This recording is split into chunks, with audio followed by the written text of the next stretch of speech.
বাংলাদেশের চারদিকে সীমান্তে দিনকে দিন উত্তেজনা বাড়ছে। ভারতের সাথে তিন দিকের সীমান্তে পুশিন সমস্যা নিয়ে পরিস্থিতি বেশ গুরুতর ও জটিল হয়ে উঠেছে।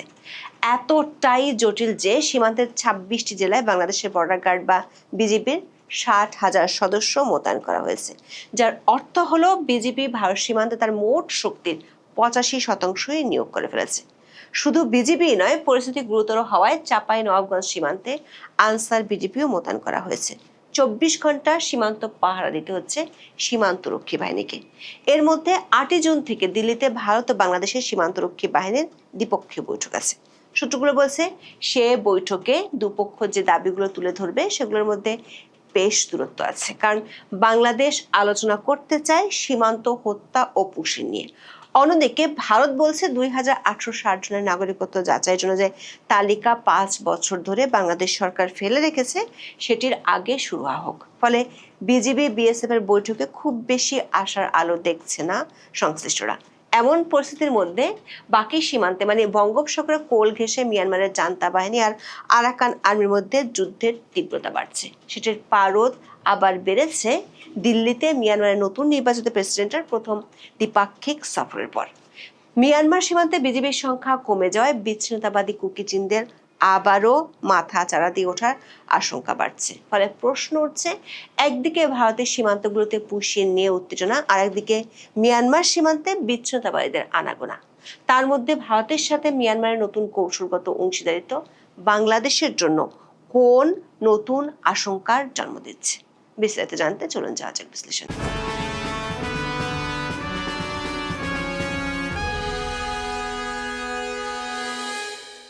বাংলাদেশের পশ্চিম, উত্তর এবং পূর্ব এই তিন দিকের একটা বড় অংশ জুড়ে রয়েছে ভারতের সীমান্ত। আর দেশটির দক্ষিণ পূর্ব কোণে রয়েছে আর এক প্রতিবেশী দেশ মিয়ানমার বা বার্মার সীমান্ত। বাংলাদেশের ঠিক দক্ষিণ দিকে কোনো স্থল সীমান্ত নেই, সেখানে আছে বিশাল বঙ্গোপসাগর।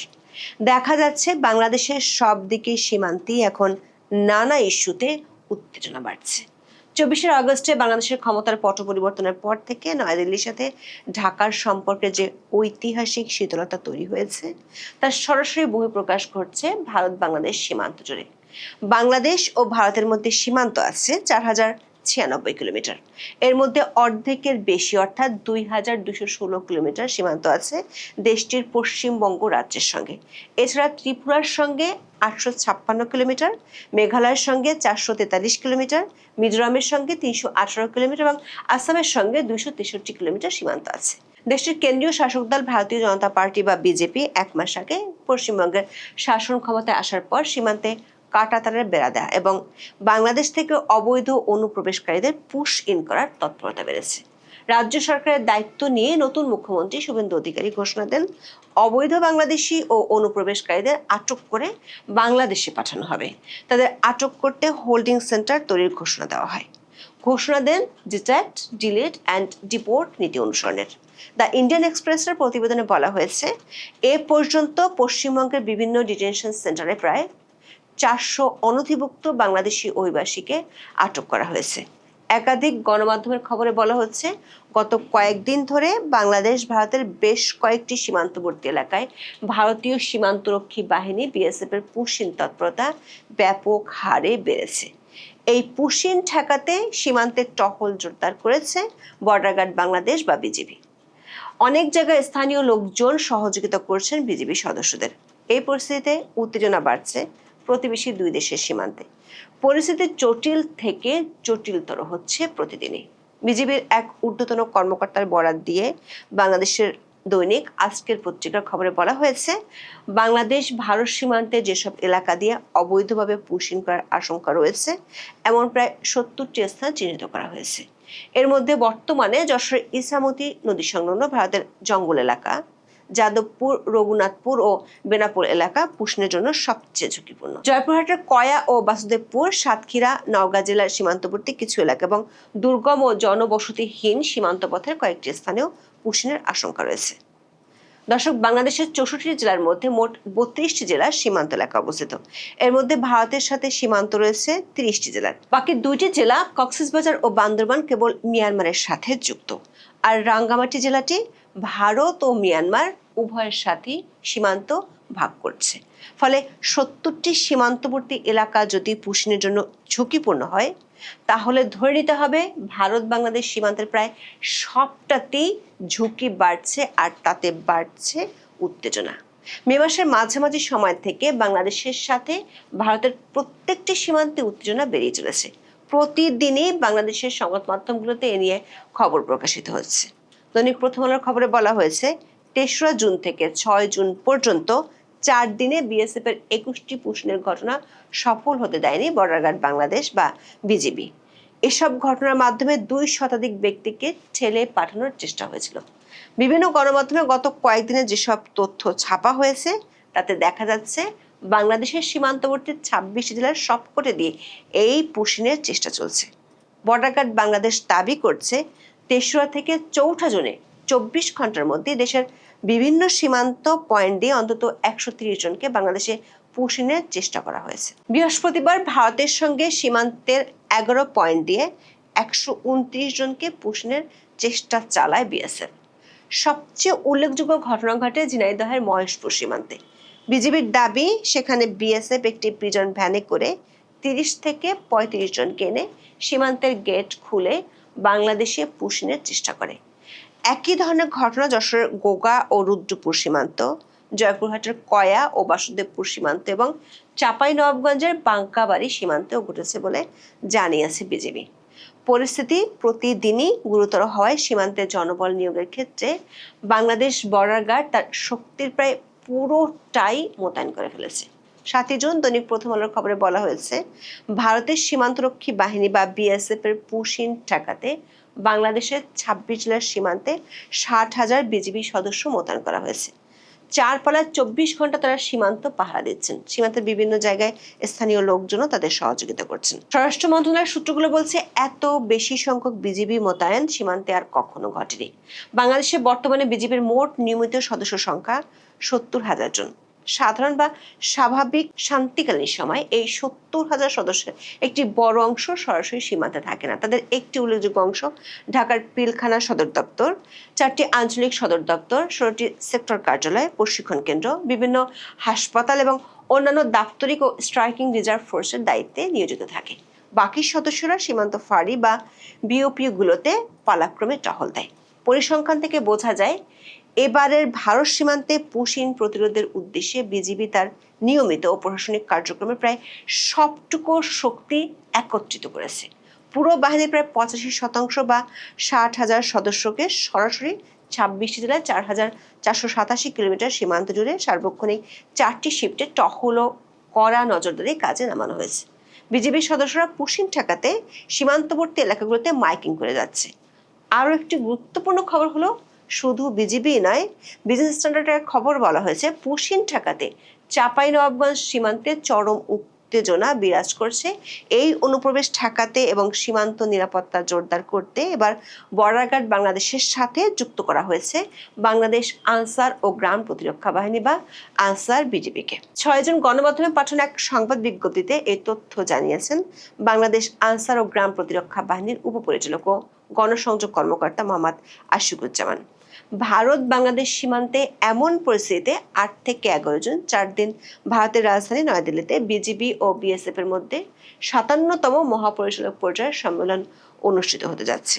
সম্মেলনে অবৈধ পুশিন, সীমান্তে বাংলাদেশি হত্যা ও সীমান্ত ব্যবস্থাপনার বিভিন্ন বিষয় গুরুত্ব পাবে বলে জানিয়েছে বিজিবি। অন্যদিকে ভারতের পক্ষ থেকে ভিন্ন দাবি করা হচ্ছে। ভারত সরকার বলছে, গত 5 বছরের বেশি সময় ধরে দেশটি বাংলাদেশের কাছে 2,860 জনের নাগরিকত্ব যাচাই করার অনুরোধ জানিয়ে আসছে। নয়াদিল্লির দাবি, তারা বাংলাদেশের নাগরিক এবং বর্তমানে ভারতে অবস্থান করছেন। নাগরিকত্ব নিশ্চিত হলে তাদের বাংলাদেশে ফেরত পাঠানোর প্রক্রিয়া এগিয়ে নেওয়া হবে।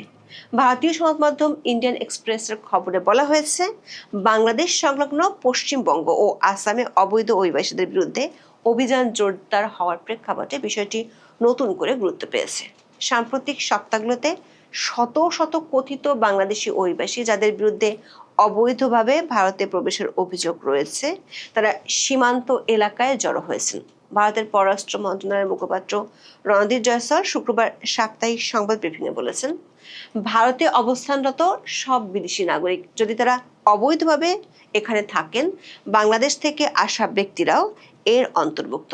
তাদের বিষয়ে ব্যবস্থা নেওয়ার জন্য দেশের আইন রয়েছে এবং সেই আইন অনুযায়ী ব্যবস্থা নেওয়া হবে। দর্শক, ভারত বাংলাদেশের 3 দিকে সীমান্তে এমন যুদ্ধ পরিস্থিতির মধ্যে বাংলাদেশের আরেকটি সীমান্তে গত কয়েকদিনে উত্তেজনা বাড়ছে। মিয়ানমারের রাখাইন রাজ্যে সামরিক জান্তা সরকারের শেষ শক্তিশালী ঘাঁটিগুলো লক্ষ্য করে অল আউট বা চূড়ান্ত আক্রমণ শুরু করেছে দেশটির জাতিগত সশস্ত্র গোষ্ঠী আরাকান আর্মি। সশস্ত্র এই গোষ্ঠীটি দাবি করেছে তারা পুরো রাখাইন রাজ্যের নিয়ন্ত্রণ নেওয়ার খুব কাছাকাছি পৌঁছে গেছে। রাজ্যের প্রধান প্রশাসনিক কেন্দ্র ও রাজধানী সিতোয়ে এবং চীনের $100 কোটি মেগা প্রজেক্ট সমৃদ্ধ কৌশলগত অঞ্চল কিয়াকফিউতে অবস্থিত মিয়ানমার নৌবাহিনীর প্রধান পশ্চিমাঞ্চলীয় ঘাঁটিগুলোকে চারদিক থেকে অবরুদ্ধ করে ফেলেছে আরাকান আর্মির যোদ্ধারা। ইরাবতী সহ মিয়ানমার একাধিক সংবাদ মাধ্যমের খবরে বলা হয়েছে, বঙ্গোপসাগর এবং কালাদান নদীর অববাহিকায় অবস্থান নেওয়া জান্তা নৌবাহিনীর যুদ্ধজাহাজ এবং আরাকান আর্মি গোলন্দাজ বাহিনীর মধ্যে গত 2 সপ্তাহের বেশি সময় ধরে তীব্র গোলাগুলি চলছে। সিতোয়ে দক্ষিণ পূর্বে এবং পুন্নাগুন টাউনশিপের সীমান্তের কাছে অবস্থিত গুরুত্বপূর্ণ শোয়েমিনকান নৌ সহায়তা ঘাঁটি এবং সিতোর আঞ্চলিক অপারেশন কমান্ডের ঠিক উত্তরে অবস্থিত ক্যারমাথাক সামরিক ঘাঁটিতে চারদিক থেকে হামলা জোরদার করেছে আরাকান আর্মি। এমন পরিস্থিতির মধ্যে মিয়ানমারের প্রেসিডেন্ট মিন অং হ্লাইং 5 দিনের সফরে ভারতে গিয়েছিলেন। সেখানে তিনি ভারতের প্রধানমন্ত্রী নরেন্দ্র মোদীর সঙ্গে বৈঠক করেন। সে আলোচনার একটি বড় অংশ জুড়ে ছিল সীমান্ত নিরাপত্তা। বিবিসি ওয়ার্ল্ড সার্ভিস বলছে, মিয়ানমার প্রেসিডেন্টের এই ভারত সফর দক্ষিণ এশিয়ার ভূ রাজনৈতিক হিসেব নিকেশ সম্পূর্ণ বদলে দিয়েছে। মিয়ানমার রেয়ার আর্থ পাওয়ার আশায় মিয়ানমারের সাথে ভারতের এমন সম্পর্কে বেশ সহায় আছে যুক্তরাষ্ট্রের। দর্শক, মিয়ানমার সীমান্তে এমন স্থান আছে যেখানে ভারত, বাংলাদেশ ও মিয়ানমার 3 দেশেরই যৌথ সীমান্ত আছে। মিয়ানমারের স্থানীয় সংবাদ মাধ্যমগুলোর খবরে বলা হচ্ছে, মিয়ানমারের প্রেসিডেন্টের ভারত সফরের শুরু থেকেই বাংলাদেশ সীমান্তবর্তী এলাকায় মিয়ানমারের জান্তা বাহিনীর অভিযান জোরদার হয়েছে। বিশেষ করে কিয়াকফিউ অঞ্চলটি অত্যন্ত সংবেদনশীল, কারণ এখানে রয়েছে চীনের সমর্থনে বাস্তবায়নাধীন গভীর সমুদ্র বন্দর, অপরিশোধিত তেলের পাইপলাইন, গ্যাস পাইপলাইন এবং মেড আইল্যান্ডের জ্বালানি টার্মিনালের মতো একাধিক বৃহৎ অবকাঠামো প্রকল্প। আবার এখানে আছে ভারতের কালাদান প্রকল্প। এই অঞ্চল রক্ষায় আরাকান আর্মির বিরুদ্ধে চীনা বাহিনী কাজ করছে। জান্তা সরকার ব্যাপক হারে প্রতিশোধমূলক বিমান হামলা শুরু করেছে। সাথে কয়েকদিন আগে জান্তা বাহিনী স্থল অভিযানও শুরু করেছে। এই স্থল অভিযান জোরদার হলেই তার ব্যাপক প্রভাব পড়বে বাংলাদেশে। বিশেষ করে আরাকান আর্মি মংডু সহ আশেপাশের এলাকাগুলোর রোহিঙ্গাদের উপর নির্যাতন চালায়। প্রাণ বাঁচাতে রোহিঙ্গারা পাড়ি দেয় বাংলাদেশে। মানে একদিকে পুশিন ঠেকানোর জন্য সর্বশক্তি নিয়োগ করা হচ্ছে, অন্যদিকে জোয়ারের পানির মতো রোহিঙ্গা ঢুকছে। আবার আরাকান আর্মি বাংলাদেশ সীমান্তে পুঁতে রেখেছে মাইন। এর মধ্যে মাইন বিস্ফোরণে বাংলাদেশি মারা যাওয়ার ঘটনাও ঘটেছে। বাংলাদেশের জন্য সবচেয়ে বড় উদ্বেগের বিষয় হলো, এই সময় ভারতের সীমান্তে বিজিবিকে পূর্ণ মনোযোগ দিতে হচ্ছে। এই পরিস্থিতিতে বাংলাদেশের পার্বত্য এলাকায় বিচ্ছিন্নতাবাদী গোষ্ঠী কুকি চিন ন্যাশনাল ফ্রন্ট বা কেএনএফ, যারা আরাকান আর্মির ছত্রছায়ায় আছে, তারা এবার সীমান্ত পার হয়ে এপারে চলে আসার আশঙ্কা বাড়ছে।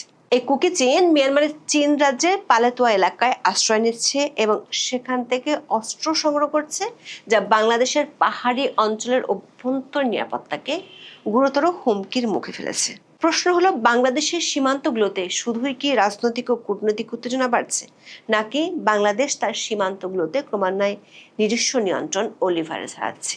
এই প্রশ্নের উত্তর অত্যন্ত জটিল ও বহুমাত্রিক, তাই সোজা সাপটা কোনো মন্তব্য করা কঠিন। তবে এটা পরিষ্কার, বাংলাদেশের চারপাশে চলমান সীমান্ত উত্তেজনা কেবল স্থানীয় সীমান্ত সংঘর্ষের বিষয় নয়, বরং একটি দক্ষিণ এশিয়ায় পরাশক্তিগুলোর আঞ্চলিক আধিপত্যের মধ্যকার এক দীর্ঘমেয়াদী ছায়াযুদ্ধের অংশ হতে যাচ্ছে।